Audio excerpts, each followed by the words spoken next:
في طرق التجارة دي وما كانش لسه في قناة السويس. وما تقلقش انا مش هسيبك محتار، دلوقتي التوابل دي كانت بتيجي من الهند وشرق اسيا زي ما قلنا عن طريق المحيط الهندي، وبتوصل منه لميناء عدن او ميناء جدة واللي كان المماليك مسيطرين عليهم، وعن طريق البر كانت التوابل بتوصل للقاهرة ومنها الاسكندرية، ومن اسكندرية تتشحن في سفن تانية علشان تروح لأوروبا. واللي كانوا بيشتروا التوابل دي من المماليك كانوا مجموعة تجار من فينيسيا او اللي هي البندقية، والتجارة دي خلت الدولة المملوكية دولة غنية وقوية ومستقرة، ومصر كانت بتكسب ملايين الدنانير من رسوم وضرائب التوابل اللي بتمر في أراضيها. لكن دوام الحال من المحال واتقلبت الترابيزة على المماليك لما ملك البرتغال جون الثاني ما كانش عاجبه ان المسلمين هم اللي مسيطرين على تجارة التوابل، وما كانش فيه حباية فلفل واحدة بتتحرك من الهند الا بأمر المماليك. وهنا جون الثاني بدأ يفكر هو ليه لازم يبعت للمماليك ويتحايل عليهم علشان يبعتوله شوية توابل؟ انا ليه ما اعملش علاقات مع الهند وتاجر معاهم مني ليهم من غير وسيط؟ والتوابل في الوقت ده كانت اهم واغلى من الذهب، وكانت اهم مدن اوروبا هي اللي بتتاجر فيها، وكان في اقتصادات كاملة قايمة عليها. وعشان تعرف تتخيل الموضوع بالظبط، فتجارة التوابل زمان كانت عاملة زي تجارة البترول دلوقتي، وما كانش حد بيقدر يشتري التوابل الا الامراء والنبلاء، وكان عامة الشعب بيحلموا بشوية فلفل يحطوهم على الأكل.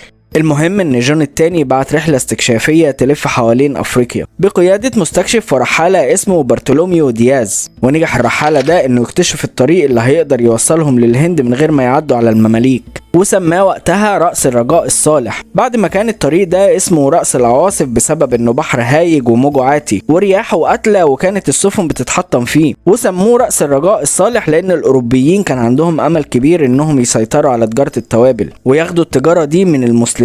لكن مات جون الثاني والرحالة بارتولوميو قبل ما يوصلوا